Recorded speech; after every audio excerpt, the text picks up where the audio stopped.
Isang mapagpalang hapon po sa bawat isa. And welcome po sa ating 4 p.m. service. At sa mga nanonood online po, magandang gabi po. Kawan, sige po, pwede na po ba tayong tumayo lahat? Thank you, Jesus. Ayan, bago po tayo magsimula, pwede po ba nating sabihin sa katabi natin, handa ka na ba? Ayan, handa na po ba tayong magpuri sa ating Panginoon sa hapon na ito? Ayan, sa mga handa na po magpuri sa ating Panginoon, pwede ko po bang marinig ang isang malakas na hallelujah? Come on, mas malakas, hallelujah! Hallelujah, come on church, sige po, sabay-sabay po natin purihin ang ating Panginoon. Sa hapong ito, pwede po natin ipalakpak ang ating mga kamay, pwede po tayong umintak, hallelujah! Sabay-sabay po tayong umawit at magpuri sa ating Diyos sa buhay. Go say, ako'y magpupuri sa lambak at bundok. Kung may alinlangan sa Diyos katiyakan, ako'y magpupuri ano man ang mangyari. Papuri sandata, ako ay aawit. Come on, sabay-sabay po nating sabihin, hanggat nabubuhay, di mapitigil purihin ang Panginoon. Purihin ang Panginoon. Come on!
saying thank you, Jesus. Come on, yung pasasalamat natin sa ating Panginoon, na sinasabi natin, salamat, Panginoon. Salamat, Panginoon. Lord, hindi lang to basta awitin, Panginoon, na kinakanta namin, Panginoon, but Lord, this is a reminder for us, Panginoon, Lord, na Ikaw ay sapat na at higit pa, Panginoon, sa aming buhay. Salamat, O Diyos. Salamat, Lord, sa pagsama, Panginoon. Salamat, Lord, pagkat Ikaw ay mabuti, pagkat Ikaw ay tapat sa aming buhay. At Lord, sa hapong ito, Panginoon, sige, Lord, tagapin mo, Panginoon, ang aming pagpapasalamat sa iyo, ang aming papuri sa iyo, Lord, ang aming awitan, Panginoon, sa hapong ito. Come on, church, sige po. Pwede po ba natin i-express ang ating papuri sa ating Panginoon? Pwede po natin itaas ang ating mga kamay. Hallelujah. Naman, sige po, deserve ng ating Diyos ang bawat pagtaas ng ating mga kamay, ating mga boses. Yes, Lord, we worship you, Jesus. Come on, sige, let's prepare our hearts. Let's focus on Him. Yes, Jesus, we worship you.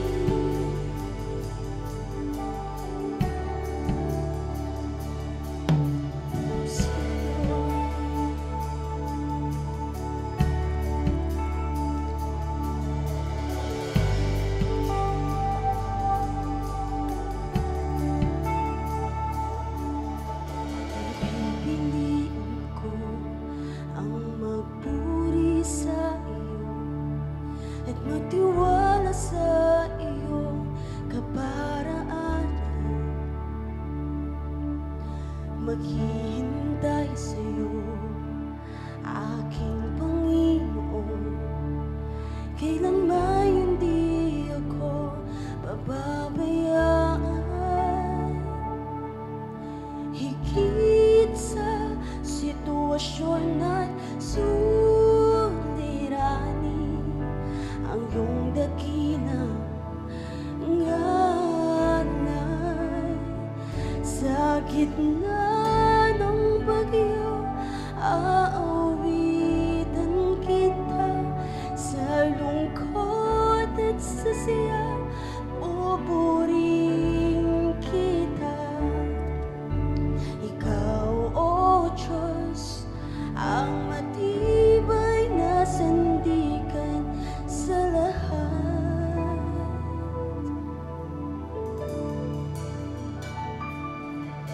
Mabuti ka, O Diyos, sa habang panahon, katapatan mo'y hanggang sa kalangitan.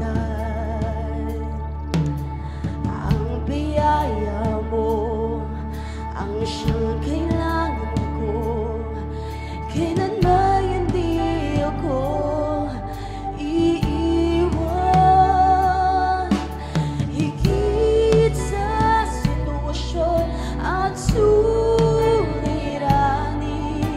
ang iyong dakilang ngalan sa gitna ng bagyo, aawitan kita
nananatili ang iyong mga salita.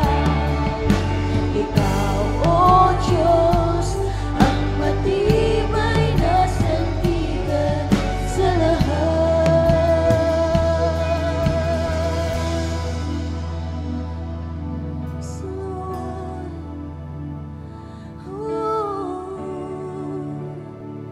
Sandigan, ikaw, O Diyos. Saan manggagaling ang tulong ko?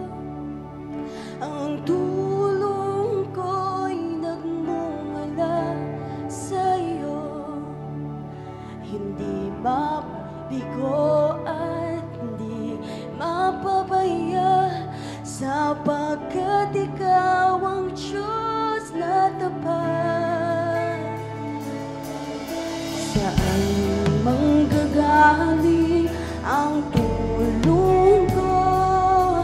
Ang tulong ko'y nagmumula sa iyo.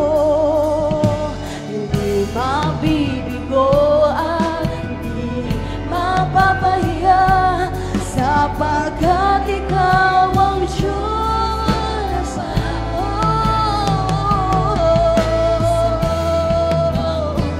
Sa iyo, Diyos,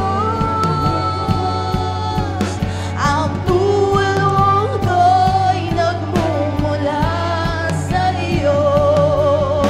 Hindi mabibigo at hindi mapapahiya, sapagkat ikaw, yes Lord, minsan pa, yes. Saan manggagaling ang tulong ko? Ang tulong ko'y nagmumula sa iyo. Hindi mabibigo at hindi mapapahiya, sapagkat ikaw ang Diyos na tapat. Sa gitna ng bagyo, aawitin kita. Sa lungkot at sa saya, pupurihin kita. Ikaw, O Diyos, ang matibay na sandigan sa lahat.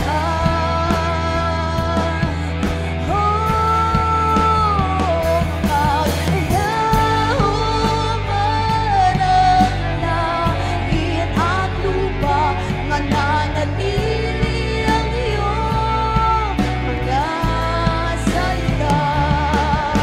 Ikaw, O Diyos, ang matibay na sandigan sa lahat. Sa gitna ng bagyo, kami aawit. Yes, Lord. Yes, Jesus. Sa lungkot at sa saya, pupurihin kita. Ikaw, O Diyos, ang matibay na sandigan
Diyos, ang matibay na sandigan. Kamang sa uling pagkakataon, pwede po ba natin itaas ang ating mga kamay? Sabay-sabay po nating sabihin, sa gitna ng pag-iyo, aawitan kita. Pupurihin kita. Ikaw, O Diyos, ang matibay na sandigan sa lahat. Maglaho man ang langit at lupa, mananatili ang iyong mga salita. Ikaw, O Diyos, ang matibay na sandigan sa lahat. Kaya sige po, palakpakan po natin ang ating Panginoon. Hallelujah. Salamat sa Panginoon. God, Ikaw ang aming sandigan, Diyos. Ano man ang panahon, God, mula noon hanggang ngayon, God, doon kami, Panginoon, Lord God, sa iyo, Panginoon, mamananampalataya. Dahil, Lord, Ikaw ang batong panulukan, Panginoon. Kailanman di matitibag, Panginoon. Diyos, Ikaw ang lahat sa amin, Panginoon. Lord, salamat sa hapong ito, Diyos. Salamat sa aming pagsasama-sama upang purihin ka, Panginoon. Taas ang iyong pangalan, Ama. God, sa gabing ito, sa hapong ito, Diyos, patuloy ka mangusap sa amin, Diyos. Alam mo ang aming mga kalagayan, Diyos. Nandito man sa lugaring ito o nanonood sa kanilang mga tahanan, Panginoon, Lord, walang mahirap sa iyo, Panginoon. Walang imposible sa iyo, Panginoon. Malaki man ang aming kinakaharap, Diyos. Meron kaming Diyos na katulad mo na kayang gawing posible mga imposibleng bagay, Panginoon. God, open our hearts, open our minds as we listen. And Lord, I pray, ando kami sa response to obey and abide your word. Salamat, Panginoon. Salamat sa awitan, Panginoon. Sige, Lord, patuloy kang sumama sa amin, Panginoon, sa pakikinig ng iyong mga salita. Buli, sa iyo po ang kapurihan, sa iyo ang pasasalamat, Ama, at wala nang iba. Sa pangalan ni Jesus, ang lahat po ay magsabi ng Amen and Amen. Sige po, palakpakan natin ng Diyos. Tayo po ay makakaupo na sa oras na ito. No? Magandang araw po, magandang hapon sa bawat isa. Pwede po bang pakibati po ninyo yung mga katabi ng isang magandang hapon? Sa mga nanonood po sa atin right now, magandang gabi po sa inyo. At panalangin ko, nandito ka right now sa church or nanonood po kayo right now wherever you are, mapasa inyo po ang salita ng Diyos at ang tinig niya ay ating marinig sa hapong ito. Ang ganda ng ating inawit, ang Diyos ang ating sandigan. Anuman ang panahon, anuman ang mga sitwasyon, siya ay ating pwedeng sandalan. Gaya ng ating panalangin kanina, ang Diyos nagpakilala siya ang batong panulukan na pwede nating maging sandigan dahil anuman ang mangyari, hindi siya matitibag. So, hayaan po natin na sa hapong ito, at I pray, as we listen to the Word of God, pagkatiwala natin ang ating ngayon, ang ating kahapon, at ang ating bukas sa ating Diyos. Sige, pwede po bang palakpakan natin muli si Lord? Handa na po ba tayong makapakinig ng kanyang mga salita sa oras na ito? Ay, pwede bang medyo lakasan natin ng konti? Handa na po ba tayong makapakinig? Amen. So, sige po, let's prepare our hearts as we listen to the word of our God. The title po of our, or the subject of our preaching sa araw na ito is about don't neglect God's standard. Ulitin ko po, don't neglect God's standard. Habang binubuo ko po itong mensahe na ito, the message is already buo na, but yung title, doon ako nagpipraise sa Lord dahil yung dalawang title na ito ang pumapasok sa aking puso at isipan na gamitin.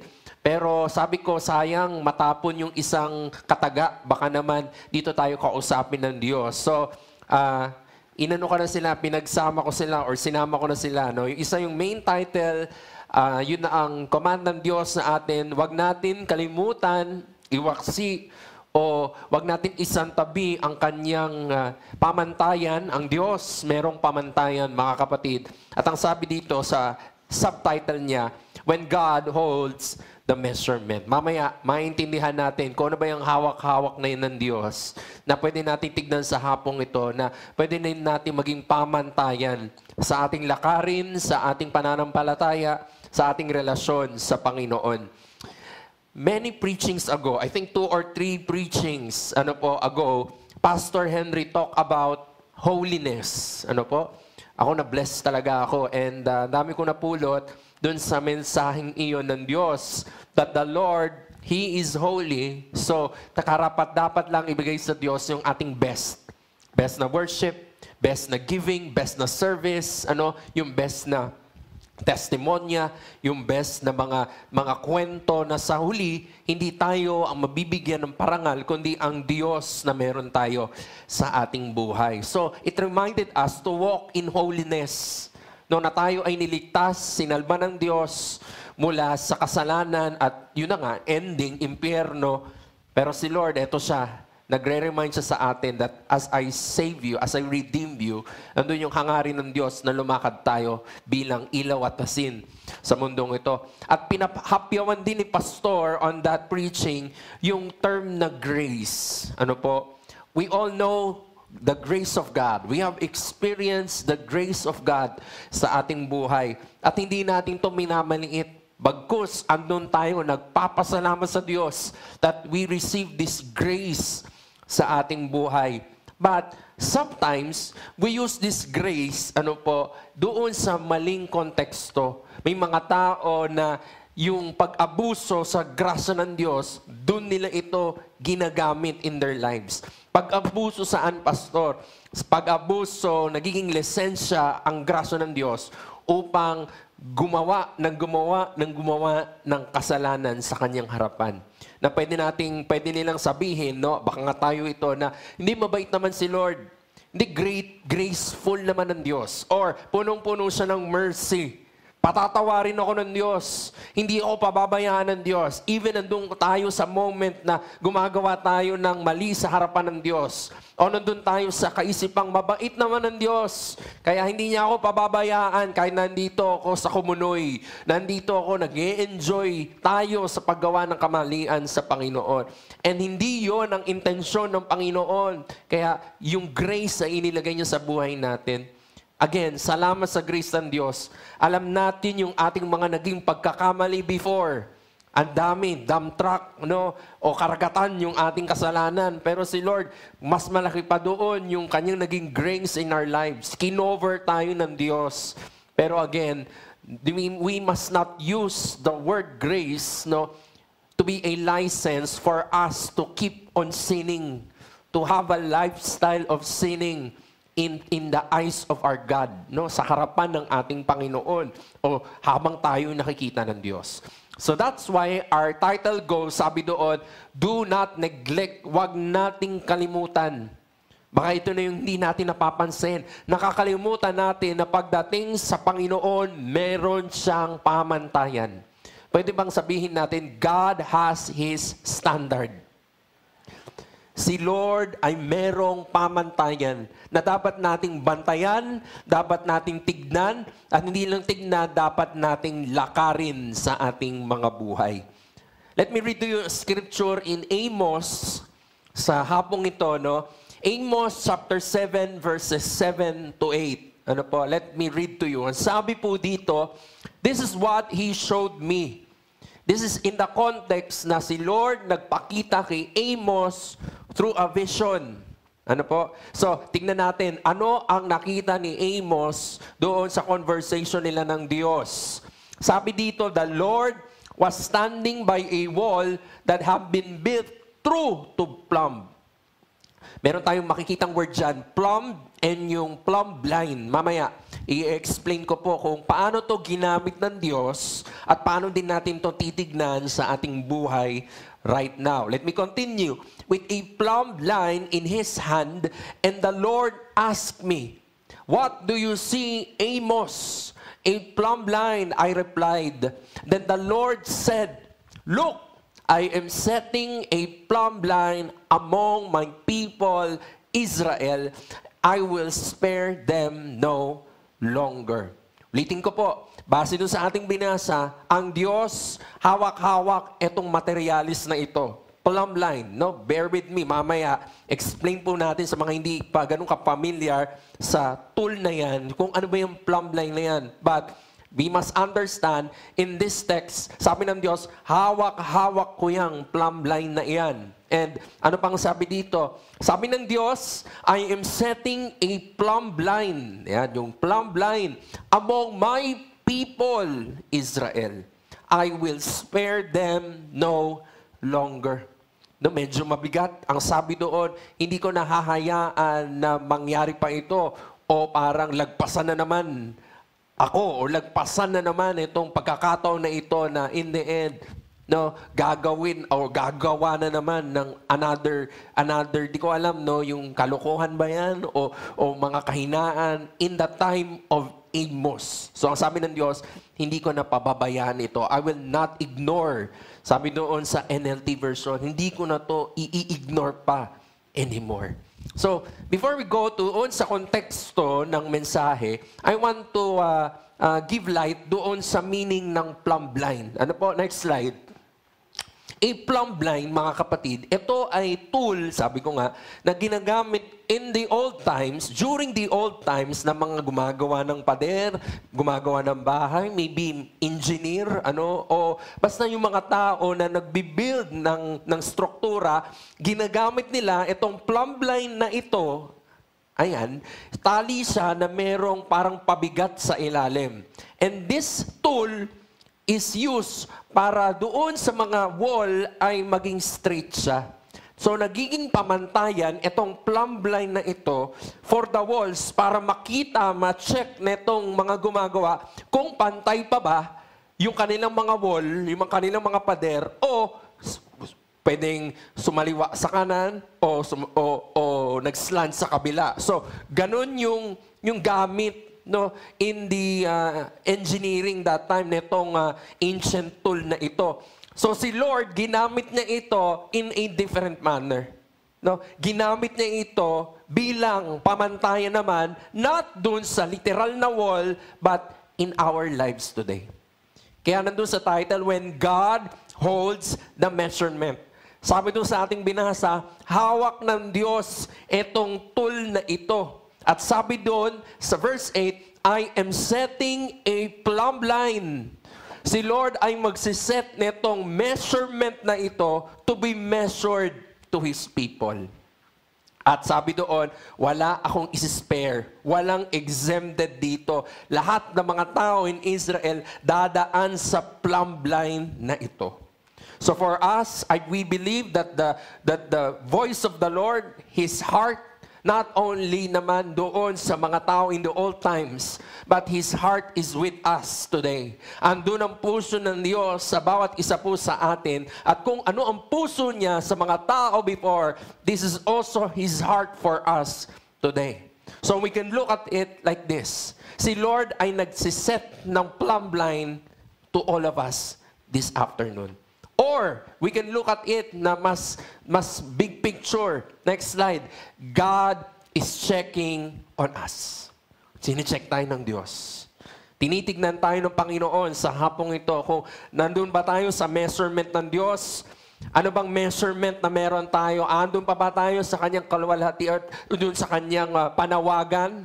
Nagbibigay pa ba tayo ng kaluwalhatian sa Panginoon? Nandun pa ba tayo sa mga plano ng Diyos? Doon sa mga nais niya sa ating buhay, sa kanyang kalooban? Nandun pa rin ba tayong aligned?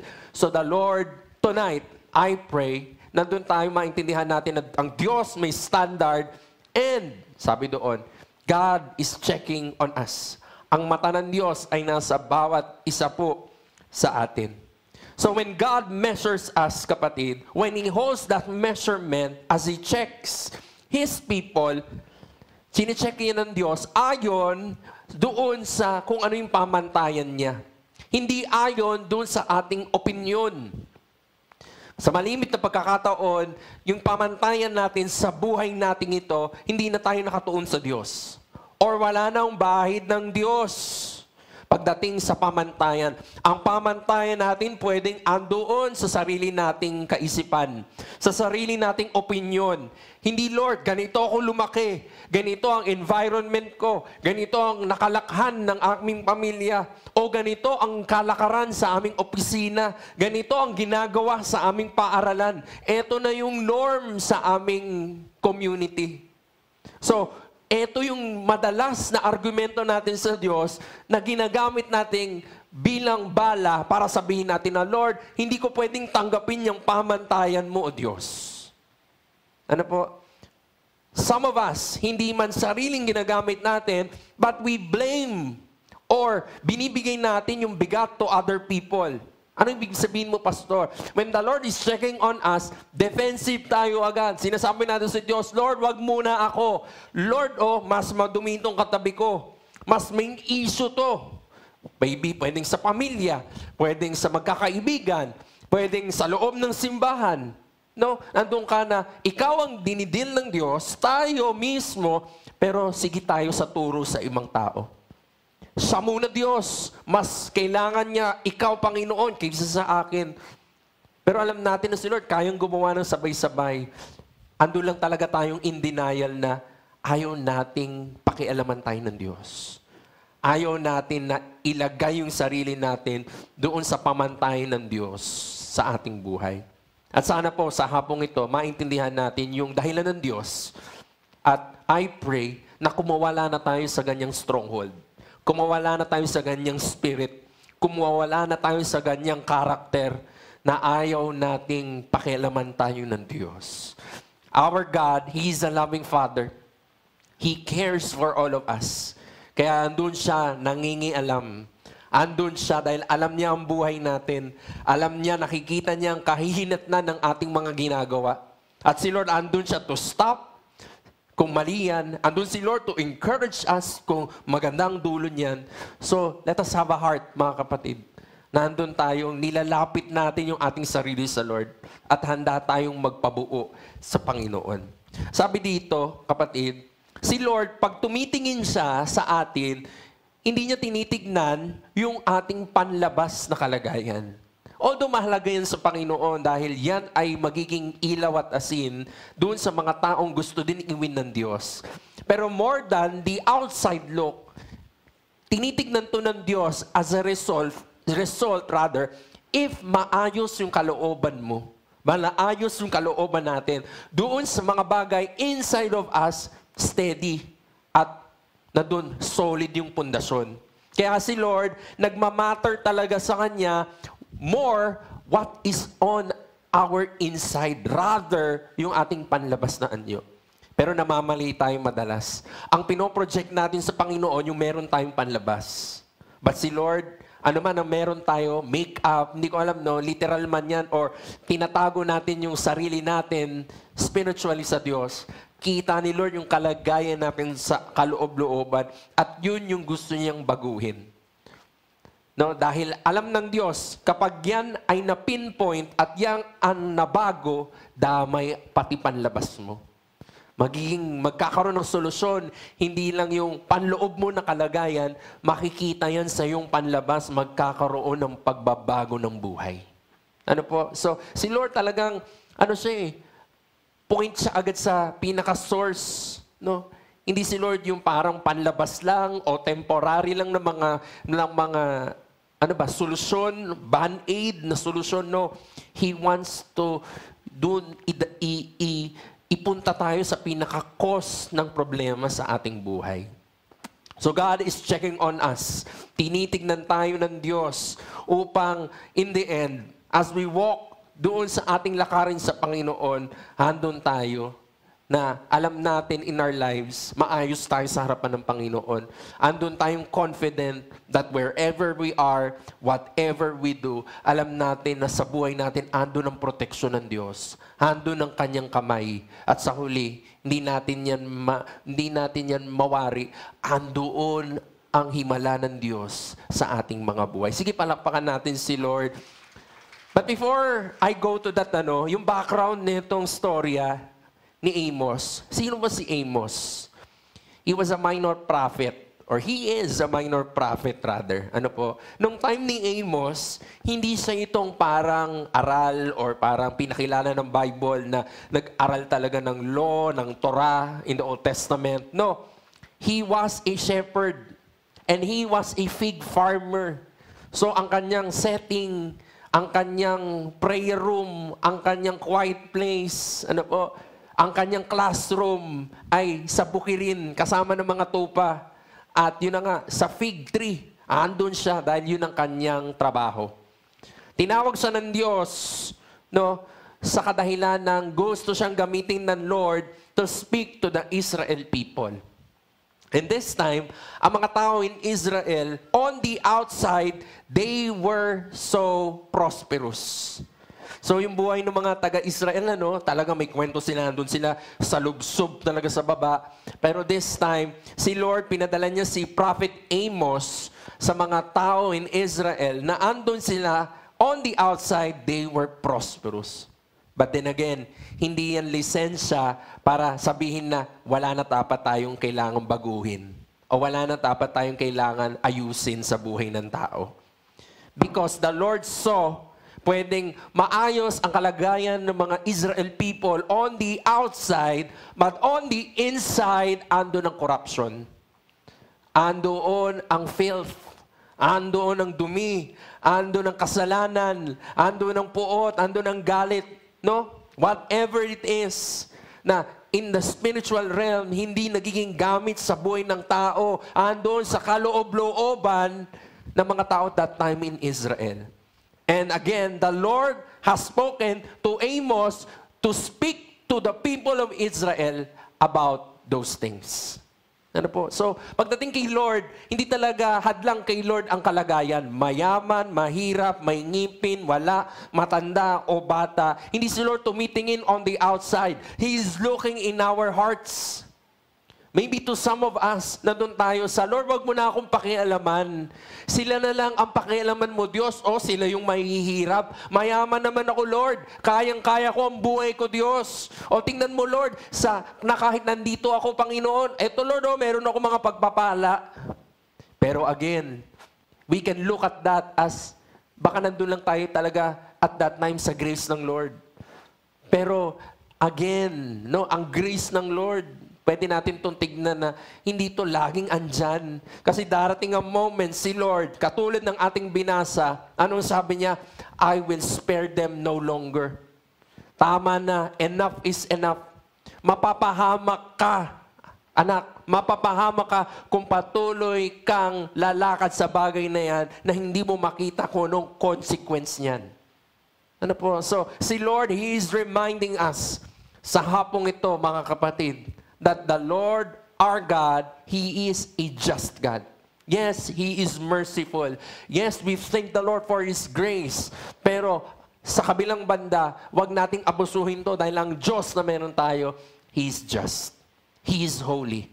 He deserves our best praise. He deserves our best testimony. He deserves our best worship sa Panginoon. Sige, pwede bang palakpakan natin si Lord? So as the Lord saw yung corruption on the inside nitong mga taga-Israel, ginamit ni Lord sa pangatlong pagkakataon, He warned the people of Israel. Kita natin, balik tayo sa grace ng Lord, sobra. Pangatlong beses na pala itong warning ng Diyos sa mga taga-Israel. Nung una, ang sabi niya kay Amos, Amos, magpapadala ako ng mga locust.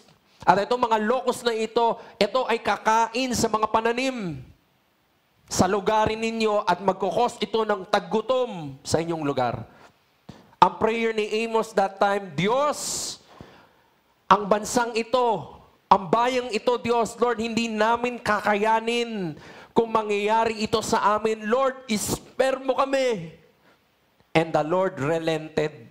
Sabi ng Panginoon, okay, Amos, in-acknowledge ko ang panalangin mong yan. Hindi ko nagagawin yung mga nakita mo in your vision. Unang beses, Nakita natin yung grace ng Lord dun sa bagay na yun. Pangalawang beses, dahil sa katigasan pa din ng ulo ng mga tao that time, ang sabi ng Diyos, Amos, this time, magpapaulan ako ng apoy mula sa langit na tutupok sa mga pananim ninyo at magkokos ng tagtuyot sa inyong lupa nang sa gayon, hindi kayo ngayon magkaroon ng mga crops that will cause what? Famine in your land. Anong panalangin ulit ni Amos sa Diyos? Lord, wag mong i-allow to, Panginoon. Ang bayan mo, hindi namin to kakayanin, Diyos. And for the second time, yung grace ng Diyos ang humawak sa kanila. Okay. Sa pangalawang pagkakataon, hindi ko gagawin kung ano yung ipinakita ko sa iyo, Amos. But third time, it is different tone na galing sa Panginoon. Sa pangatlong pagkakataon, itong binasa natin, eto na ang puso ng Diyos. Ang sabi niya, I will set a plumb line na ang bawat tao ngayon, dadaan dito, i-measure nila o ninyo ang iyong mga sarili. At ang sabi ng Diyos, this time, I will spare no one anymore. Meaning, wala na akong isi-spare. Lahat kayo, idadaan na kayo sa measurement na ito. So makita natin si Lord. Nandun ang grace ng Diyos, kagaya ng sinabi ko kanina. Pero alam din ng Diyos na kapag tayo ginagawa nating lisensya ang grasya ng Diyos upang tayo ay magpatuloy, magpakasasa sa mga maling gawain sa harapan niya, si Lord gumagawa ng paraan para in the end, maintindihan ng tao na mali yang iyong ginagawa. So on the third time, nakita natin si Lord, sinabi niya, I will not ignore this any longer. So sa hapong ito, tingnan natin kung ano may standard ng Diyos. Bakit niya ba ito ginawa? Bakit ba siya nagtuturo ng mga bagay na ito? Ano ang gamit nito sa buhay natin sa ngayon, mga kapatid? Number one, as we look at it, God's standard does not bend. Ang standard ng Diyos, mga kapatid, mula noon hanggang ngayon, at sa ating bukas, it will never bend. It will never change. Hindi siya magbabago. Hindi siya nagbabago dahil ito ng uso. Hindi siya nagbe-bend dahil ito ng kalakaran. Hindi siya mapapalitan dahil ito na ang trending ngayon. Hindi po. Ang standard sa Diyos ay standard sa Diyos. Anong meaning mo, pastor? Kung ang tama sa Diyos before, still tama sa Diyos today. Kung ang mali sa Diyos before, hindi yan magbabago. Pwedeng norm na yan ng society, pwedeng ang mundo na bulag na, kaya hindi na ito napapansin, pero sa mata ng Diyos, ang kasalanan noon ay kasalanan din ngayon. Ang mali sa Diyos ay mali sa Diyos ngayon. Kung anong tama at nais ng Diyos noon sa kanyang pagtuturo, ito rin ang gusto niyang ituro sa atin sa oras na ito. Kapatid, hindi nagbabago ang standard ng Diyos. Anong sabi dun sa ating binasa? A wall that had been built through to plumb. Etong wall na ito na ipinakita ko sa iyo, Amos, ito ay diretso na build ito doon ayon sa pamantayan ng plumb. Diretso, swak, naka-align sa bawat isa. When the Lord established Israel, andun siya sa kanyang desire na using the Ten Commandments, ma-lead itong mga Israel people to having a standard pagdating sa Diyos. But because of their stubbornness, itong mga Israel people, anong nangyari?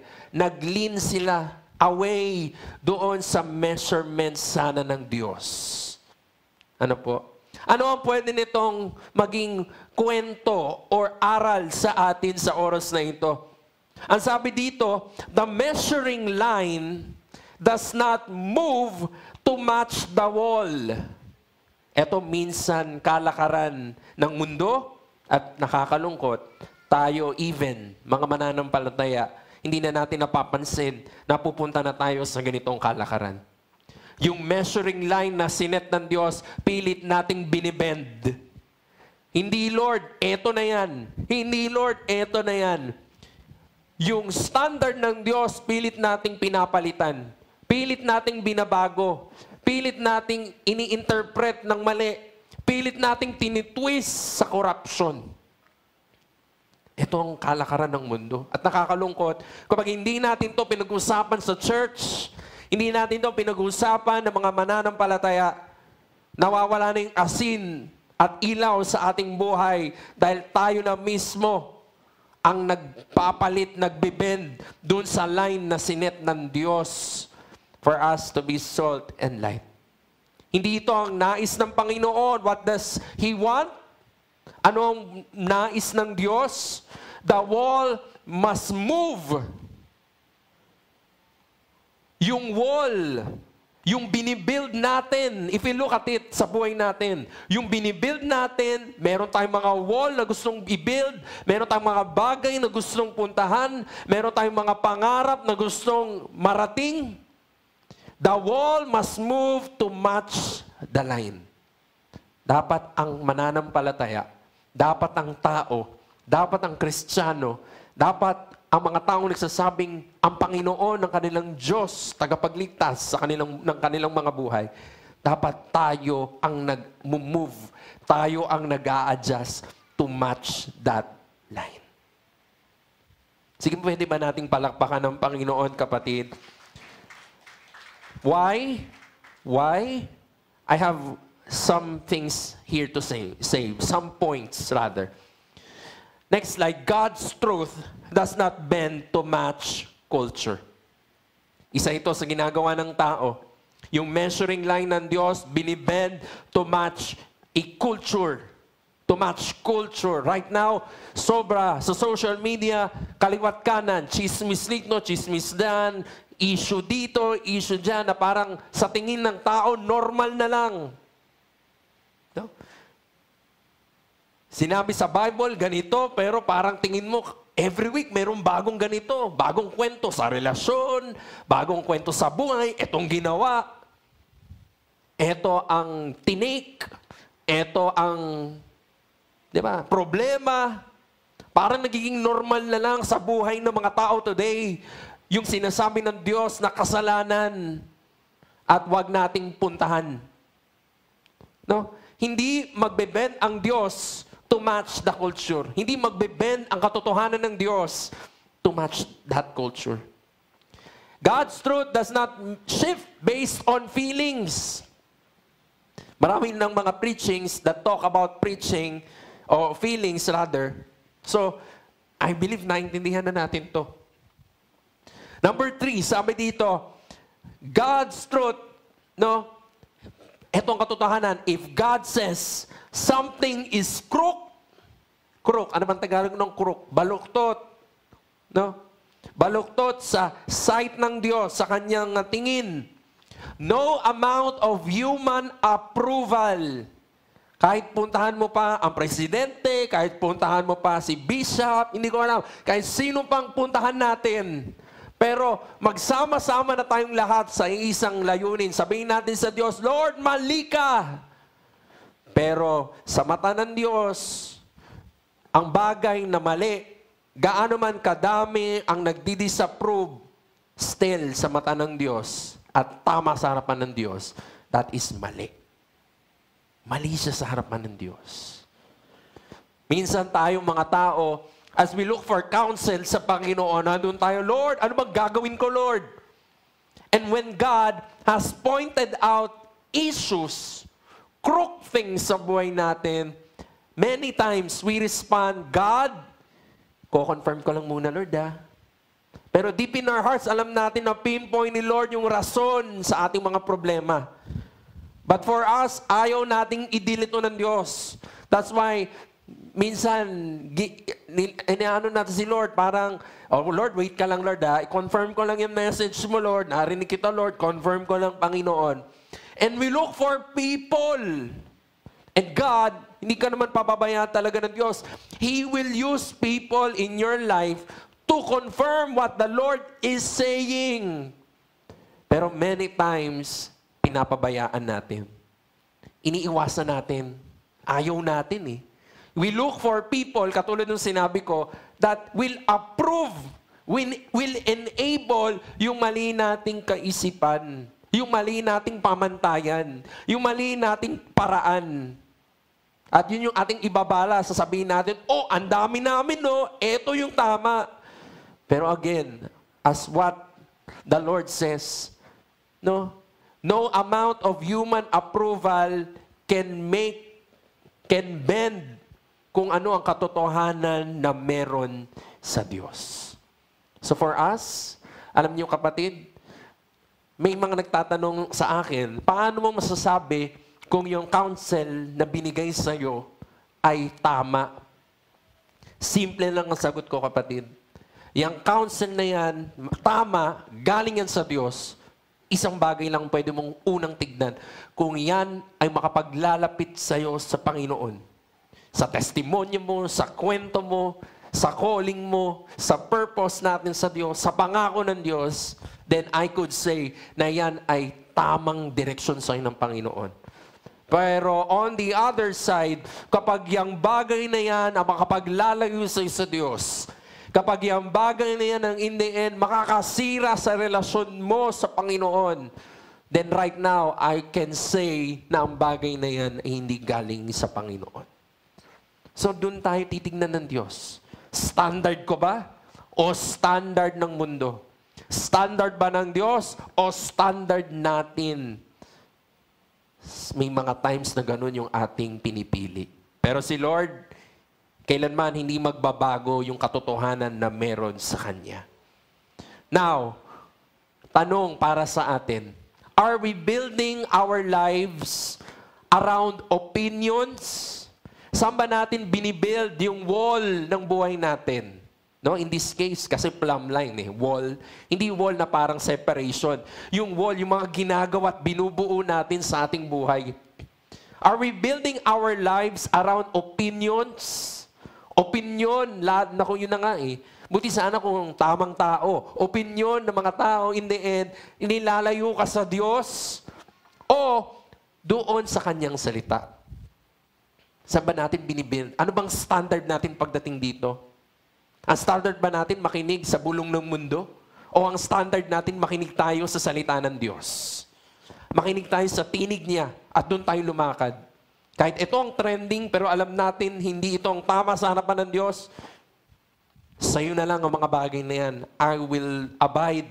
I will stick to what the Word of God is saying. Doon ba natin binibuild ang ating mga sarili? Pangalawang bagay, do we adjust our beliefs to the Bible?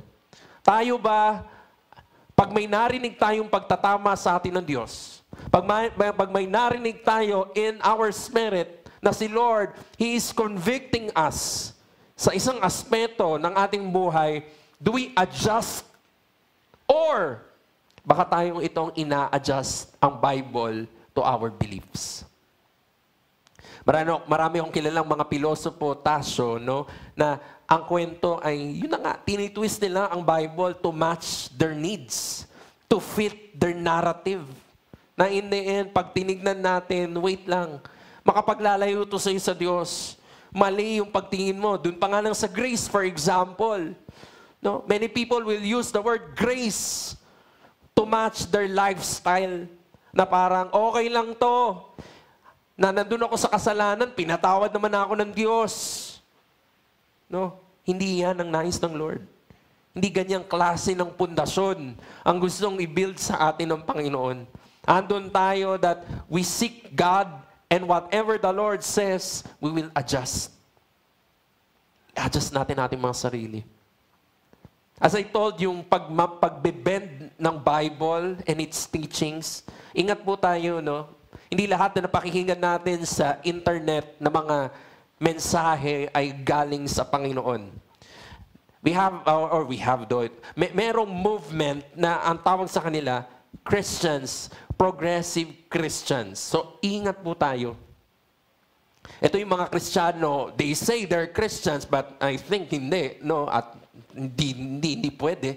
Na, ang kanilang doktrina, For us, we believe in the Bible from page 1 until the last page, it is fallible, meaning walang error, no? O hindi siya erroneous. Absolute yung truth from Genesis chapter 1 up until the last chapter ng Revelation. Ano po? But to their mind, to their hearts, the Bible is an outdated book. Na in the end, they will revise it. Ni-revise nila according to their interpretation. Again, to match their beliefs. To fit their narratives. No? To match their desires. Ano po? Naka-live naman tayo, no? O naka-record. Karamihan, ano po, ng mga progressive Christians, ang kanila talagang stance, for example, yung LGBT. Kaya may makikita kayo, pastor, na may mga rainbow dito na and all, mga apitong rainbow. Isang senyalis yun. They are progressive Christians. Kasi yun yung isang bagay that they really want to twist. Ano po? Pero for us, no. We know what the Bible is saying. That sexual immorality is wrong. No? And this kind of doing is wrong sa harapan ng Diyos. So again, to ask the question once more, do we adjust our beliefs to the Bible? Do we adjust ourselves, our minds, our hearts to what the Bible is saying? Or, yun na nga yung sinabi ko kanina, we adjust the Bible to our beliefs. Again, hindi magbabago ang standard ng Diyos. Hindi magbabago kung anong tama sa Diyos still up to this day. Yun ang tama sa harapan ng Diyos. At sa kabilang banda, kung ano ang mali sa Diyos, I'm sorry to tell you, August 17, 2025, it still is wrong in the sight of our God. So we better choose. Susunod tayo sa Diyos, o pasusunurin natin ng Diyos, which will not happen sa ating mga buhay. Sige, pwede bang palakpakan mo na lang si Lord, kapatid? Now, let me continue. Sabi dito, merong isang bagay pa na gustong i-point si Lord in this verse. Number 2, God measures for our protection. Gusto tayong protektahan ng Diyos. Baka may na-trigger sa akin what I said earlier. It's a big subject. Pwede mo sabihin, Pastor, ang sama mo. Pastor, you are unloving. Hindi yan ang Diyos na meron kami. Diba? Yun eh. No? May ganun. May ganun silang ano. So, I study them kasi. So, parang ganun sila lagi. Walang pagtuturo ang Diyos. It's all about God's love. Na in the end, to the point, pumupunta si Diyos, si Lord ay parang, ano lang siya. It's a figure of love. Walang correction, walang holiness pagdating sa Diyos. That's their thinking. Again, they want to match the Bible dun sa kanilang lifestyle, which is very, very wrong. Ngayon, pwedeng sabihin ng tao, ang sama ng Diyos. Hindi ba ako maintindihan ng Diyos? Hindi niya ba maintindihan ang puso ko? Hindi niya ba maintindihan ang kalagayan ko? Bakit niya kailangan lagyan ng line? Bakit niya ako kailangan ilagay dito? Si Lord, ginagawa niya ito hindi para pahihain tayo. Si Lord, hindi niya ini-expose yung ating kamalian. Si Lord, hindi niya pinipinpoint yung ating mga kakulangan para asarin tayo. Para sirain tayo. Para hamakin tayo. But God measures, mini-measure tayo ng Diyos for us to be protected. For our protection. Gusto tayong bantayan ng Diyos. Gusto tayong ingatan ng Diyos. Kaya time after time, He is reminding us. He is giving us a warning pagdating sa mga bagay-bagay inside of us. Naiisip natin, laman ng puso natin, o gusto nating gawin, o baka nga ginagawa na natin. The Lord measures. Why? Because He doesn't want us to be destroyed. He doesn't want us to collapse. He doesn't want us to fall because He loves us so that nandun yung heart niya to protect us. Ito ang puso ng Diyos. Si Lord, minsan, tingin natin kontrabida sa buhay natin. No, parang tatay, ano po? Minsan ang tatay, ganun. Or baka nanay, yung figure na andun, guardian in your house. Maybe that's your father or mother, pwedeng pareho sila. Or pwedeng si tatay mabait, si nanay hindi. O si nanay ang laging nagsasaway, si tatay mabait. Vice versa. Pero whatever it is, andun tayo na tingin natin sa ganito, kontrabida in our lives. No?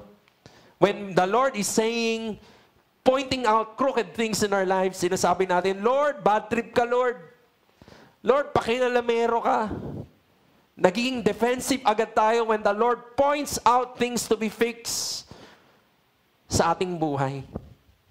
Hindi natin nakikita, hindi natin napapansin na ang puso ng Diyos hindi para pahiyain tayo.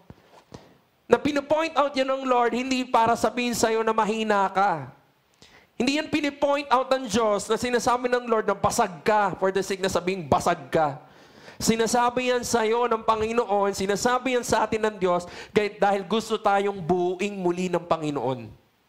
Ayaw tayong mapahamak ng Diyos. That's why He is measuring us up. It is for our protection, mga kapatid. Just like this illustration. Meron diyang next slide, kapatid. That is a structure, building man, bahay. Yan lang nakita ko, bahay na picture. So makita natin in that home, in that house rather, andun maraming mga cracks sa pader. At sa harap lang yan, hindi ko alam sa likod o sa loob kung meron ng mga cracks. And like a father, our God in heaven, our Father in heaven, andun siya many times pointing the crooked things in our house, in our life. Anak, meron ka ditong konting mali, kalokohan. Anak, ito yung kahinaan mo sa parte na to. Anak, dun sa dulo, meron kang konting dapat nating ayusin. Pero many times sa buhay natin, Lord, wag mo akong pakialaman. We're too proud. Ayaw natin magpa-measure sa Diyos. Tingin natin, kaya natin i-pastorin ang buhay natin. Kaya nating i-shepherd ang ating mga sarili. Kaya nating dalhin yung sarili natin. Maybe today, nakakatayo tayo. Just like this house, maybe today, nakakatayo siya. Pero pwede din nating tignan, baka tumatayo na lang to because of the mercy of God. At kaya si Lord nagre-remind dahil alam ng Diyos na darating ang araw, may dadaang bagyo sa lugaring yan. May dadaang lindol sa lugaring yan. Sa buhay natin, may mga dadaang sitwasyon.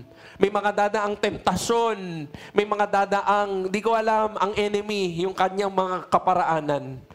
At kapag hindi tayo nagpa-cover sa Panginoon, hindi tayo nagpaayos sa Diyos, oftentimes, pag dumating ang lindol in this matter, nabubuwal o nasisira yung tahanang binuo natin. Nasisira yung struktura, nasisira yung wall na binubuo natin sa ating buhay. Kaya si Lord, nire-remind tayo. In this case, sabi niya, eto na yung measuring line. Kailangan nyo nang makita kung saan kayo baluktot. Wala na akong isi-spare dito kasi kung hindi, mapapahamak kayo. Konteksto ng Diyos. In the time of Amos. So sa buhay natin today, wag tayong matakot that when God points crookedness, wag mo yun i-take as negative. Wag mo yun i-take na parang nilalait ka ng Diyos. Wag mong i-take yun na parang minamaliit ka ng Diyos. Wag mong i-take yun na parang ang Diyos kontrabida sa buhay mo. But when God points crookedness in our lives, it is God's love. Puso ng Diyos na andun yung kanyang pagmamahal. Ayaw niyang makita, ayaw niyang parang hindi pansinin na andun ka na sa kumunoy, andun ka nang masisira ka, andun ka nang mawawasa ka na, pero wala pa rin siyang gagawin. Mahal tayo ng Diyos, kaya hindi niya kayang hindi yun gawin. Si Lord, when He points out crookedness in our lives, mga kabaluktutan sa buhay natin, it is to help you, to strengthen you before disaster comes. Sige, pwede mo palakpakan natin si Lord, kapatid. So today, when the Holy Spirit convicts you, it is God's love saying, anak, ayusin natin to before it's too late. Ayusin natin to. Nakikita ko na sa mga susunod na araw, merong magiging challenge. Talagang hahambalusin ka ng bagyo. At kung hindi maayos yung iyong tahanan, yung templo ng Diyos in your life, mapupunta ka sa kawalan. May cost yan kung hindi mo yan ipapaayos sa Panginoon. Number 3, tinatawag kong worship team, now is the time to realign. Pwede ba nating sabihin, now is the time? Parang ayaw nyo na ngayon. Ulitin natin, sabay-sabay, now is the time. Sabi nga ng Aldab, ito na ang tamang panahon ng Diyos. Sinasabi niya sa atin, now is the time. Huwag na nating pagpasabukas. Lord, sa susunod na lang, Lord, nakikita na ng Diyos, anak, wasak-wasak na yung tahanan mo. Puro cracks na yung buhay mo. Mapupunta ka na sa kawalan. Pero ang sinasabi natin sa Diyos, Lord, naririnig naman kita. Huwag ka mag-alala, Lord. Pero wag lang ngayon. Si Lord, ang kanyang pangungusap sa atin, He demands a response na hindi lang response, kundi, Lord, salamat. Nakita mo yung kahinaan ko, Diyos. God, deal with me today. Lord, now is the time for me to realign my measurement, Panginoon. Yung measurement, Lord ko, i-realign ko ayon sa iyo, Diyos. Yung wall ko, Panginoon, i-realign ko ayon sa measurement mo, Diyos. Hindi ito si Lord nagiging parang, marahas. Ang rahas mo naman, Lord, madahas ka, Diyos. Ano ka ba, Lord? Bakit ngayon? Wala ka bang awa, Lord? Bakit ngayon? Mahirap na yun, Lord. Makikita mo, ang daming madadamay. Bakit ngayon, Lord? Pero si Lord, kapatid, hindi siya masama. Kung meron man trait ang Diyos ay mabuti. At sa kabutihan niya, nandun nakapaloob na ayaw kanyang mapahamak. Ayaw kanyang madumausdos pababa. Buti sana kung pababa lang sa lugaring ito. Pababa in the spiritual realm, yung soul mo pababa sa impyerno. Ayaw ni Lord na makita tayo sa ganung kalagayan.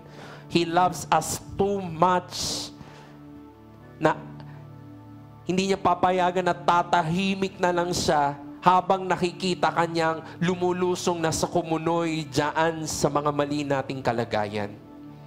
That's why, sabi niya doon sa ating binasa, I will no longer ignore itong aking nakikita. Now, sinabi natin, naintindihan natin na si Lord, when we hear the Lord, or when we heard the Lord, no, sa buhay natin, He wants a now response. Now response. Now, mga kapatid.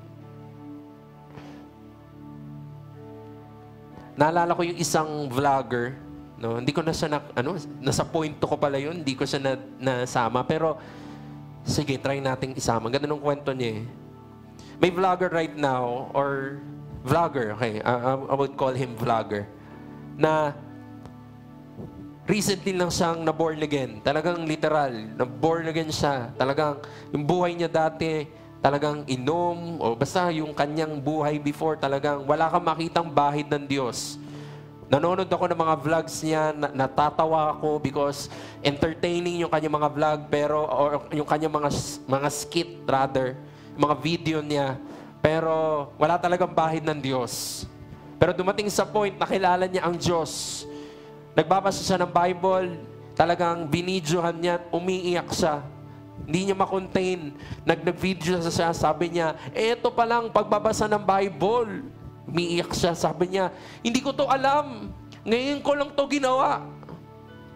Binabasa niya yung Bible, umiiyak siya. Eto pala si Lord. Eto pala yung Diyos na naririnig ko lamang. Eto pala yung puso niya para sa akin. So from that point on, talagang turn around yung kanyang kalagayan. Yung kanyang mga video before na iba na. When nandun, pag in-scroll ko siya, ang kanyang tinuturo si Jesus. Sumama sa church, nag-commit siya doon, at recently, yung huli kong napanood sa kanyang video, andun siya sa katuruan na, Lord, hindi ko na ipagpapasa bukas yung mga dapat baguhin in my life. Galing ni Lord, sakto pala to eh. Now na. Bakit? Meron siyang video, sabi doon, noon, ang isipan ko pagdating sa bagay na ito, again, this is His testimony. Hindi ko alam sa buhay natin, baka si Lord, pwedeng kinakausap tayo, or sa ibang paraan. But this is His story. Okay? Ninanarrate ko yung storya nitong tao. Sabi niya, noon, nung bago ko makilala si Lord, ang isip ko, okay na to. Okay na itong ganong klaseng relasyon. May anak na kami, etong partner ko, kasama ko sa isang tahanan, napoprovide ko naman ang pangangailangan nila, masaya naman kami. So, okay na to.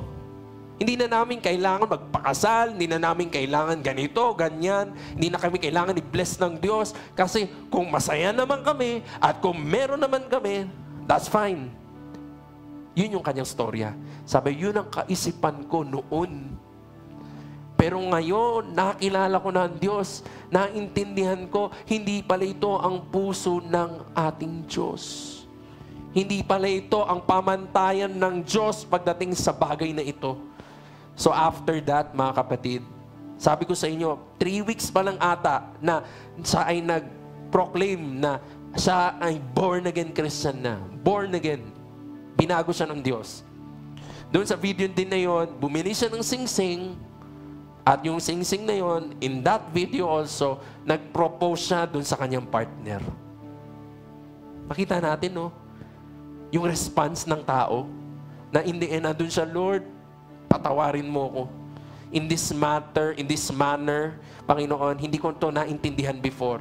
O baka may alam ako dito, pero Lord, kinagkikibit balikat ko to, Diyos. Pero ngayon, nakakilala kita, Panginoon. Lord, ito palang measurement mo, Diyos. Sige, Lord, itatama ko ito. Tulungan mo ko, Diyos. Di lang naman sa bagay na yan, pero baka nga, kinakausap tayo ng Diyos dyan. Again, I don't want to pinpoint people, pero the Lord knows.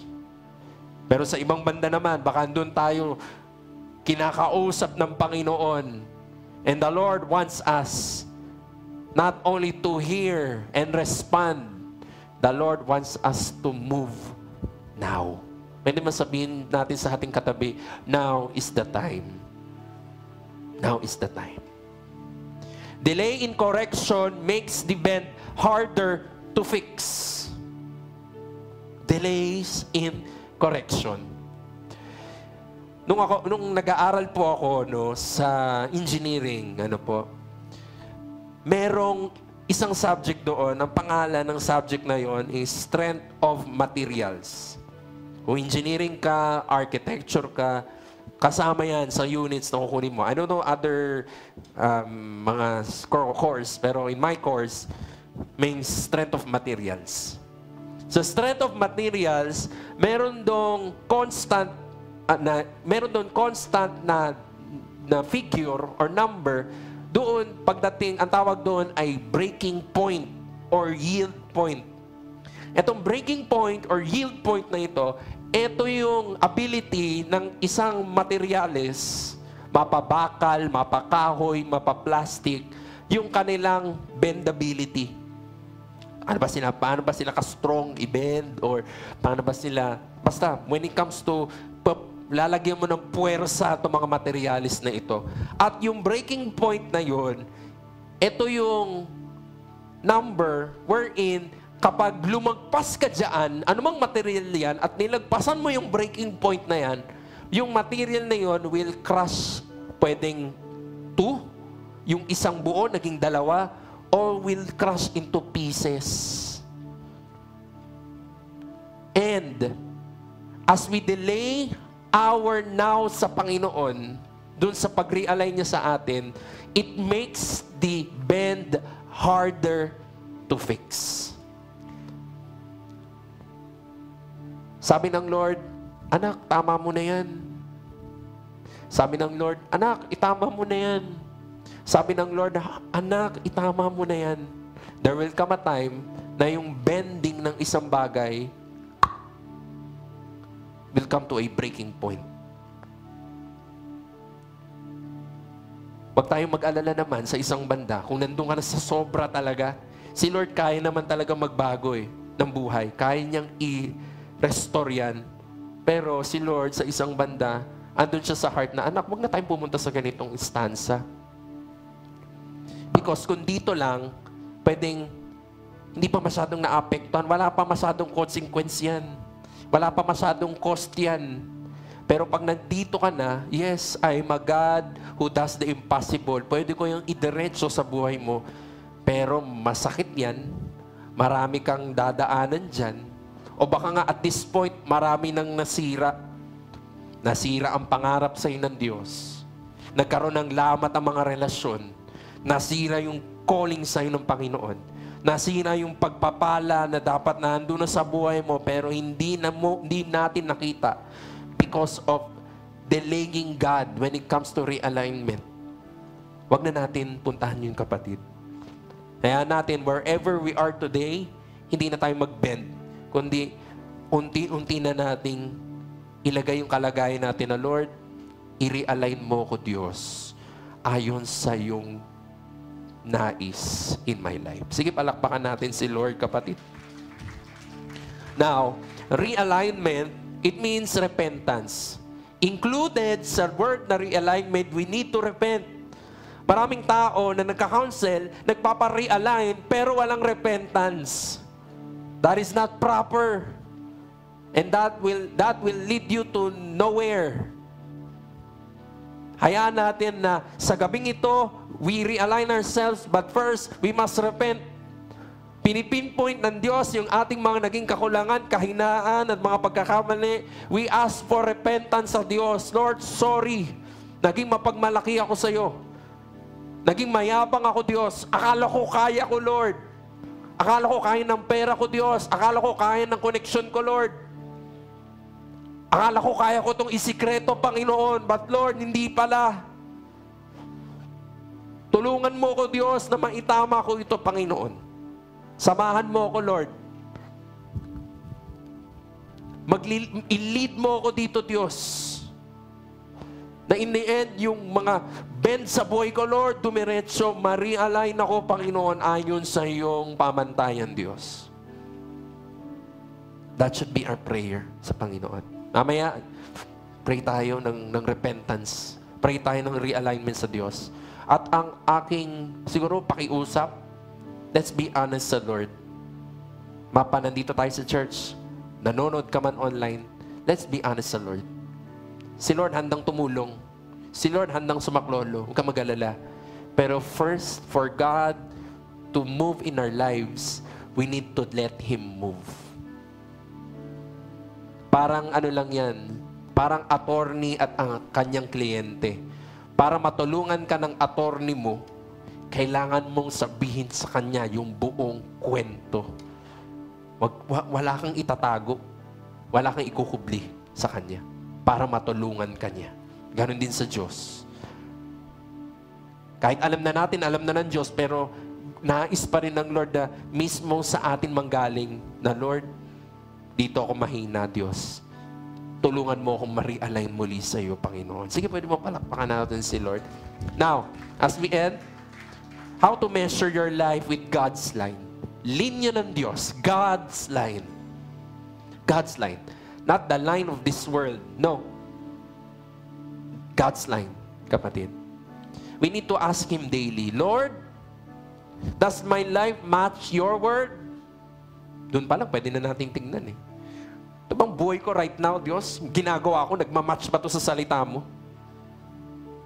Pangalawa, wag na natin compare yung sarili natin sa iba. Your standard is not the person next to you, it's Christ. Doon dapat tayo tumingin.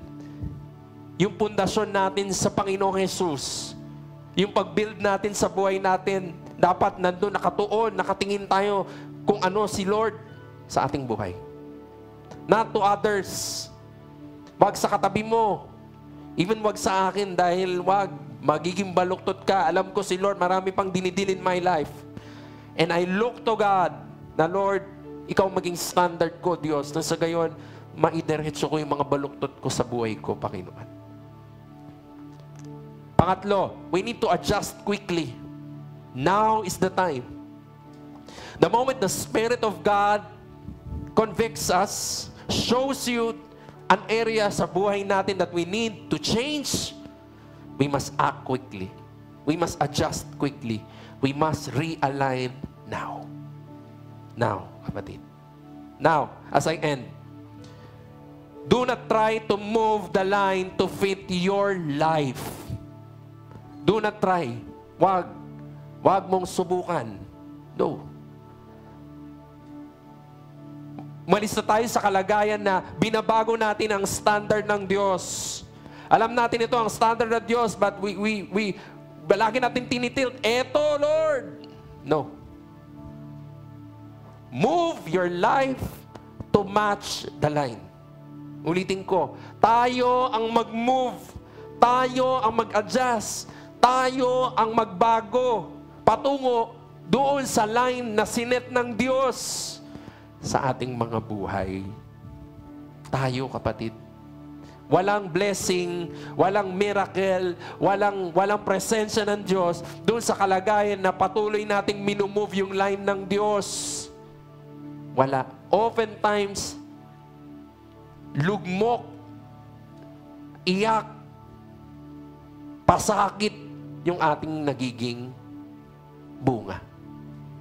But when we move our life to match the line, mahirap, hindi madali, masakit sometimes.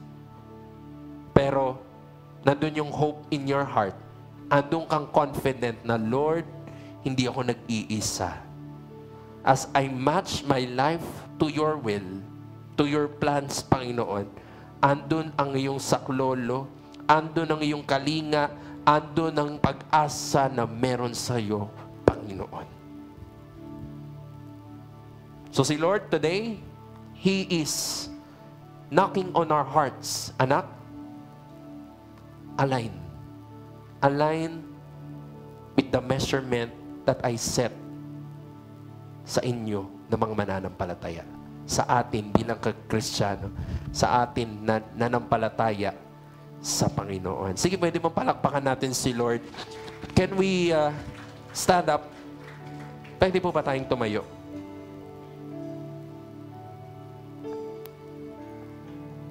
Hallelujah. Tinatawag ko po si Pastor.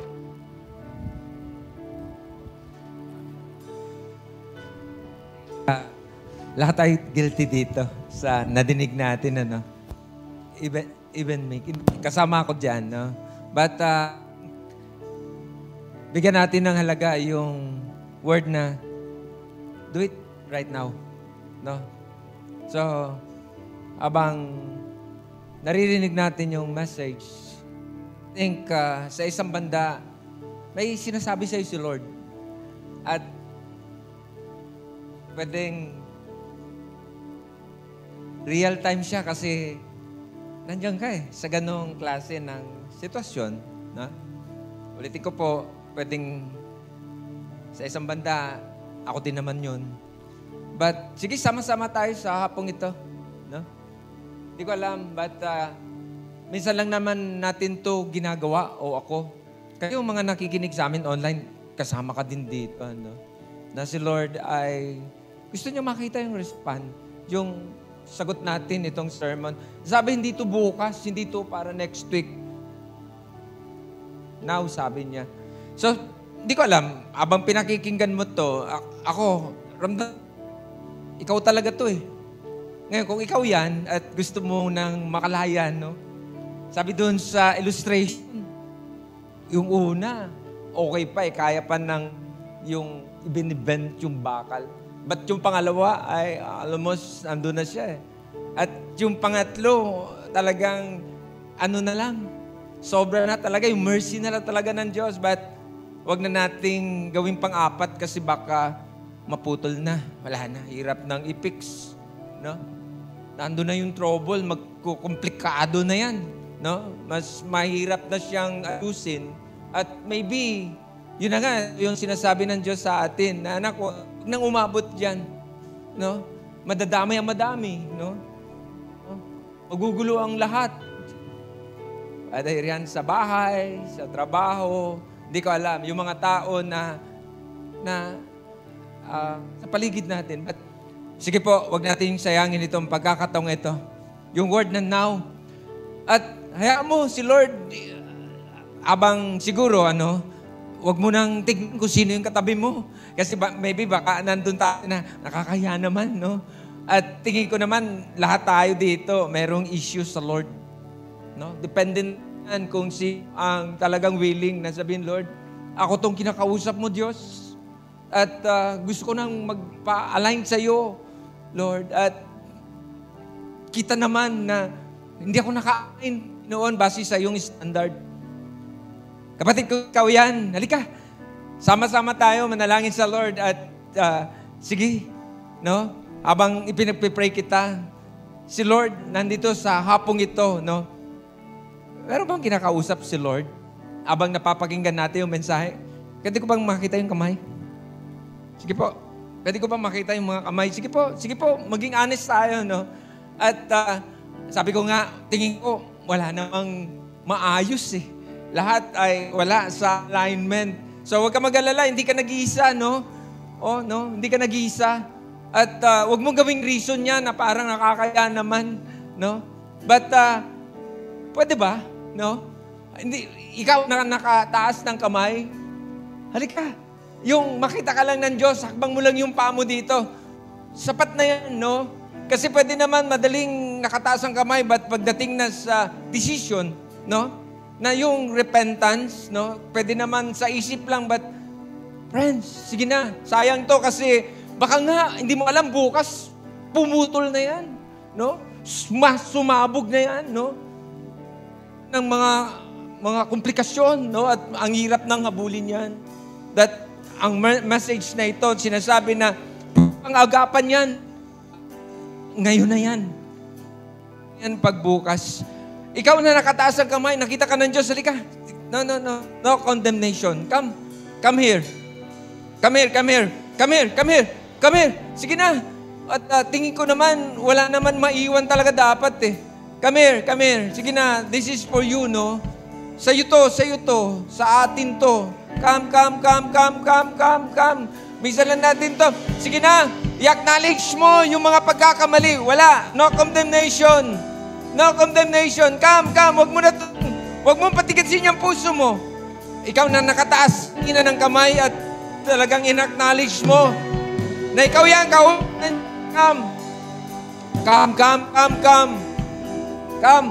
Come. Huwag mo nang hayaan na umabot yan dun sa narinig natin, no? Na maputol yan, mahirap na yan i-fix. No?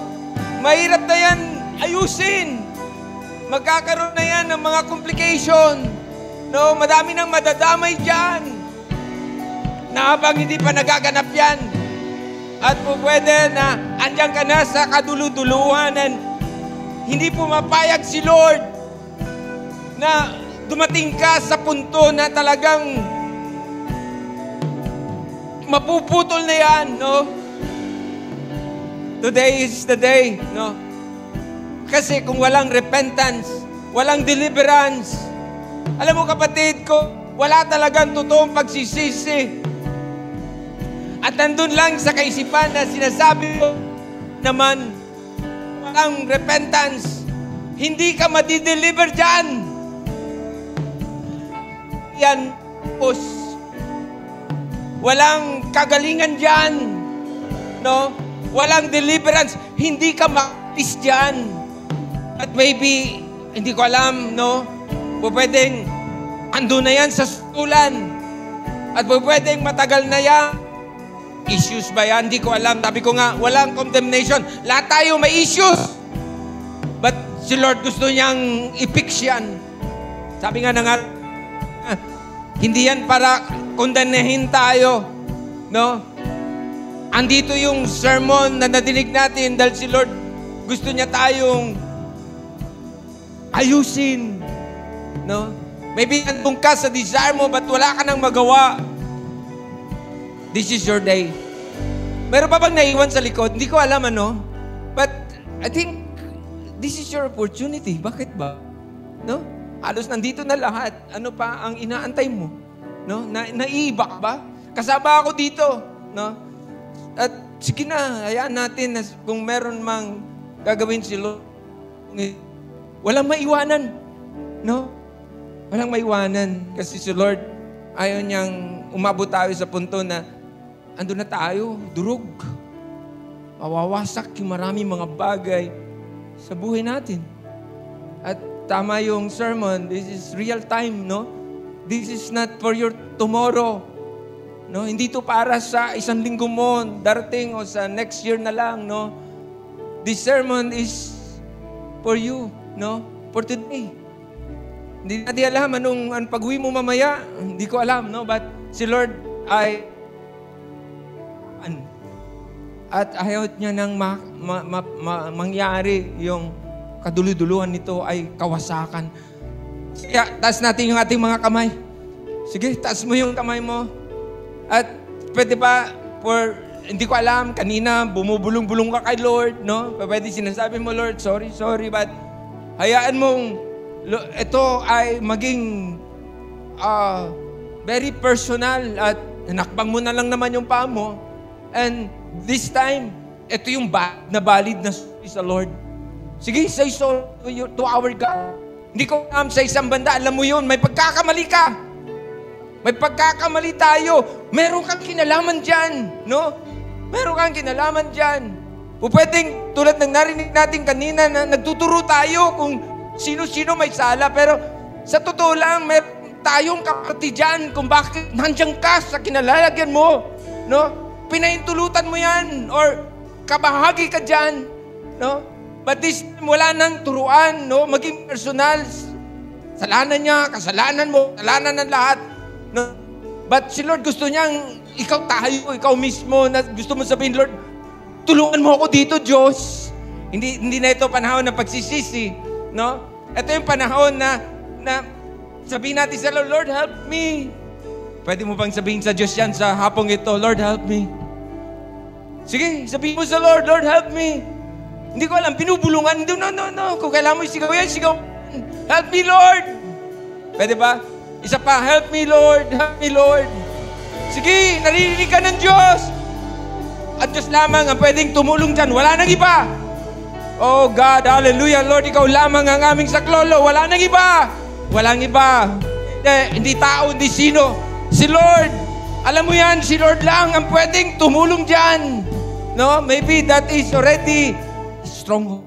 No? Sobra na yung strength ng enemy dyan. At talagang natalian na tayo upang wala na tayong magagawa. No? Sa sarili nating strength. That this time, ito sinasabi ng Diyos sa atin that you need God. Si Lord lamang ang pwedeng umalis dyan o mag-alis niyang mga pulupot na yan, mga na yan. Or maybe that is chain. No? That is chain na talagang wala na. Talagang natalian na tayo at wala na tayong magawa. At inaantay na lang natin na isang araw ay talagang umabot na sa sukdulan, no? At hindi pumapayag si Lord sa hapong ito. Hallelujah. Taas mo pa yung kamay mo mas kaysa dati. Lord, nakikita mo ang mga kamay namin. Lord, kasama ako dyan. Lord, that right now, Lord, gusto namin makalaya. Lord, we want deliverance, Lord. Right? Kapatid, sabi ko nga kanina, kailangan natin mag-repent. No, hindi ko alam paano mo inilalapit yung mga bagay na mga kamalian, no, sa gabing ito, that gusto ng Diyos na makita yung totoong repentance. Yung pagsabi ng sorry, hindi lamang galing sa bibig, but galing sa puso. Lord, hallelujah. Lord, pwede po ba yun? Can you say to your God, no, na nanggaling sa looban mo, hindi lamang na parang tinawag ka ng pastor, wala kang magawa, naiya ka lang, kasi naiwanan ka sa likod, at baka makondem ka. No. Hindi showtime. Hindi panahon ng parang tura, whatsoever, but ito yung mga oras na si Lord gusto kanyang i-deliver. Kalaya ka, ano ba yan? Utang? Hindi ko alam. Makalaya sa, ano ba yan? Tisin? No? Hindi ko alam. Sabi nga kanina, narinig ko, sexual immorality, hindi ko alam. Ikaw nakakaalam niyan. But, maybe, andun na tayo sa sugdo. Demonyo, tak-tik-tak, nag-aantay na siya ng bomba sa buhay mo. No? Ang kaaway, ang sabi, nagparito upang pumatay, magnakaw at magwasak. At huwag na natin payagan at yan natin, no, sa gabing ito, mag-start tayo ng new beginning. No, yung andun ka, alam mo na, no more, goodbye Satan. Tapos ka na kasi nahingi ko na to ng patawad sa Diyos ko, that and then I decided that I never do that again. Pwede po ba yun, yung repentance na may kasama, Lord, tulungan mo ako, hindi ko na to uulitin. No, kasi andun yung repentance that maybe yung grace ni Lord, narinig natin kanina na, okay, bukas si Lord. Andun naman yung grace ni Lord. No. Stop that. Mana sabi kanina, una, pangatlo, sabi ni Lord, teka muna, ibang usapan na yan. No? At maybe tayo, hindi lang naman sa una, hindi lang sa dalawa, tatlo, baka 5, 6, 7, 8, 9, 10 na yan. But, stop that. Stop that. Pwede ba yon? Alam ko, sa isang banda, kinakausap ka ng Diyos dyan. Alam mo yan kung saan ka kinakausap ng Diyos dyan. No? Ikaw at ang Diyos na Ayan. Pero sinasabi ng Diyos sa'yo sa gabing ito, stop that. Stop that. Nakita ka ng Diyos dyan, stop that. Stop that. Hallelujah. Hallelujah. Hallelujah. Hindi ko alam, no? But sana, no? Ang prayer ko, lahat tayo dito ay ito tayo na sinasabi natin, Lord, sige Lord.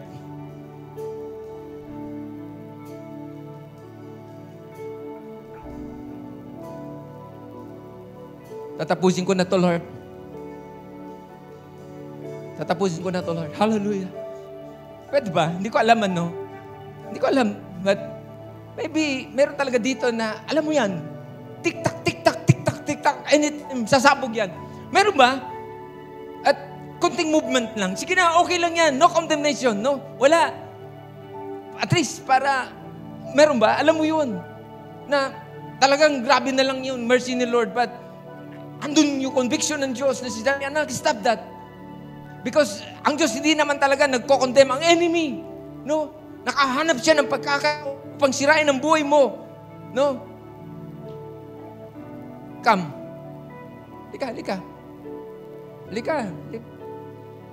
Hinahamon ka ng Diyos. Gusto mo talaga makalaya? Hakbang mo pa ng mga 2, 3 hakbang mo. Pag nakapikitan lahat, sige, wala naman problema. Sino ba ang magtuturo dito? Lahat tayo dito may problema. Sino ba pwede magturo dito? Lahat tayo dito mayroong kahinaan sa harapan ng Diyos. Walang pwedeng mag-condemn sa'yo. Come. Halika. Ayan, halika. No one. Sige, meron pa ba? Sige, inaantay pa kita. Bibigyan pa kita ng pagkakataon. Come. Halika. Sige na, ma. Hindi ko sinasabi na ikaw nandiyan na iwan, hindi ka importante. Hindi ko alam. Ano ba yung problema mo? Alam mo na nandiyan ka na sa kumunoy. Come. Sige. Meron pa ba? Kami lang ba ito? 3? Teka muna, no? Sige. One more time. No, wala tayong oras. Meron pa tayong 6 o'clock. This sermon is for you.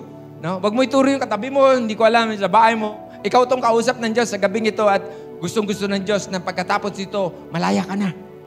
Malaya ka na, malaya ka na. Palalayain ka ng Diyos.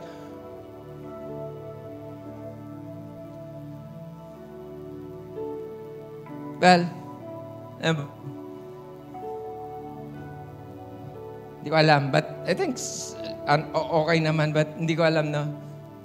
Meron pa kasing more than that, yung gesture, yung movement, no? Andun ka, init, andun ka. Gusto mo talaga ng sobrang saklolo ng Lord, pero hindi mo may hakbay ang paa mo, no? Ito yung problema, eh. No? Gusto mo gumalaw ang Diyos, pero hindi mo binibigay yung best mo naman. Ay, sorry, no? Sorry, no? Sorry talaga. No, that sometimes I don't know. Hindi ko alam, pride ba yan, no? Hindi ko alam, no? One more time. Ramdam ko meron talaga dyan sa likod eh. Ikaw yan, halika na. Sabi ko nga, halika na. Nang makalaya ka na dyan at masaklolohan ka ng Diyos, come. Halika na, bibigyan pa kita ng pagkakataon.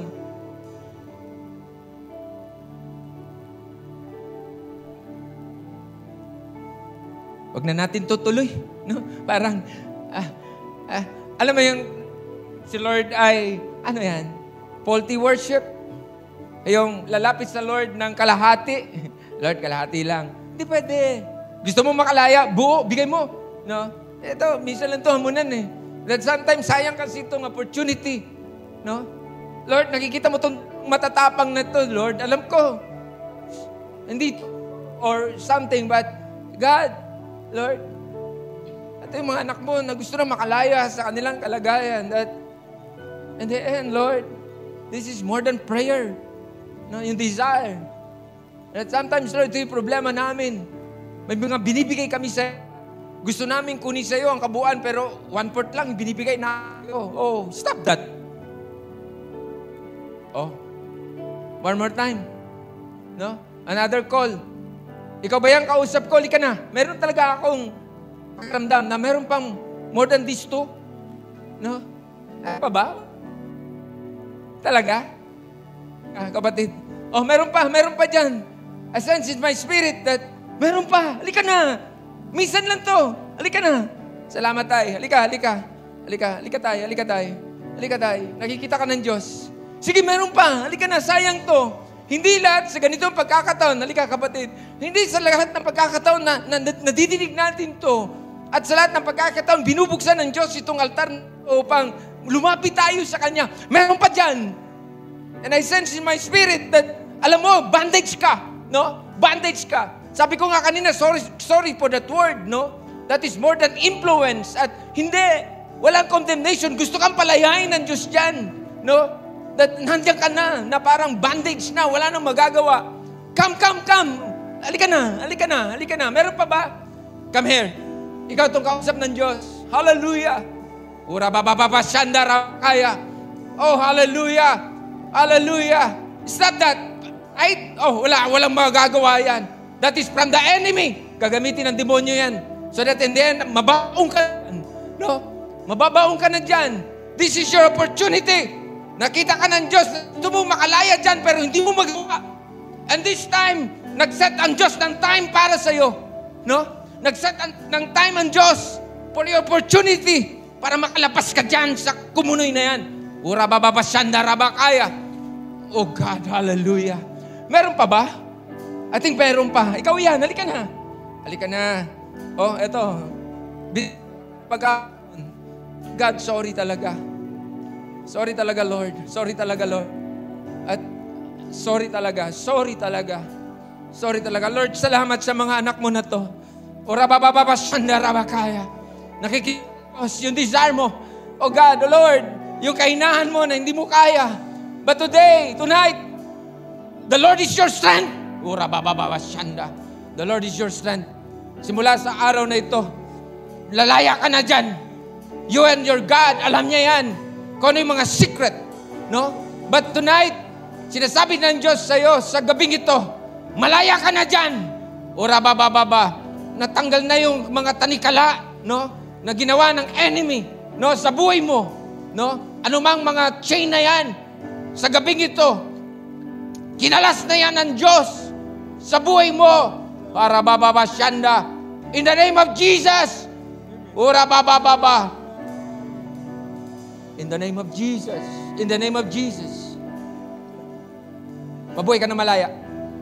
At sa gabing ito, malaya ka na. Malaya ka na. You're free. Free. Free. At yun talaga ang design ng Diyos. No? Na ang tumanggap sa Kanya, He is free indeed. Ura baba. Free indeed. Free indeed. Release. Release yourself. Sa ano man yan. Harabababababa. Shandarabakaya. Lord, thank you. Hindi pa tapos ang Diyos sa'yo. Sige, kusapin mo pa ang Panginoon. O Rabba, sisimula kami, Panginoon, muli. Hallelujah. Father, salamat po, Ama. Lord, thank you. Hallelujah. Bless mo to mga anak mo. Wala na tayong oras, but sige. Nakita kayo ng Diyos. Hindi ko sinasabi na hindi kayo pumunta dito sa harapan, hindi kayo kasama. Kapatid, kasama ka. Kasama ka na iingatan at pagpapalain ka ng Panginoon pagkatapos nito. Salamat po, Ama. Father, we bring back to you all the glory. Hallelujah. Kayo po na mga nandyan sa screen ng inyong cellphone or nasa TV ninyo, no? Kasama kayo sa kinakausap ng Diyos dito. Sinasabi ko that, sige, receive. Tanggapin mo ang kalayaan. No? Hindi ko alam. No? Pinakikinggan mo kami, but ikaw mismo din nagsasabi that ikaw din itong kinakausap ng Diyos at including you. Pinalaya ka na ng Panginoon simula ngayon.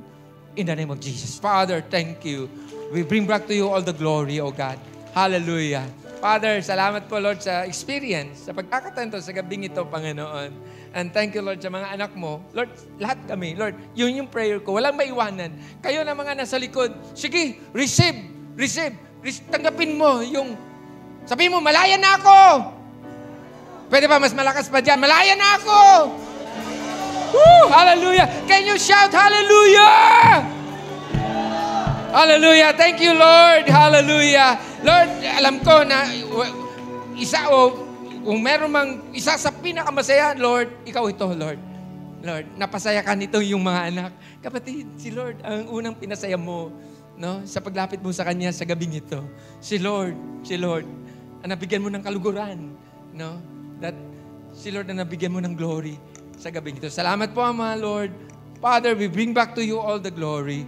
Hallelujah. In Jesus' name we pray. And everybody say, Amen! Hallelujah. Sige po. God bless you. Pagpalain po tayo lahat ng Panginoon. Hallelujah.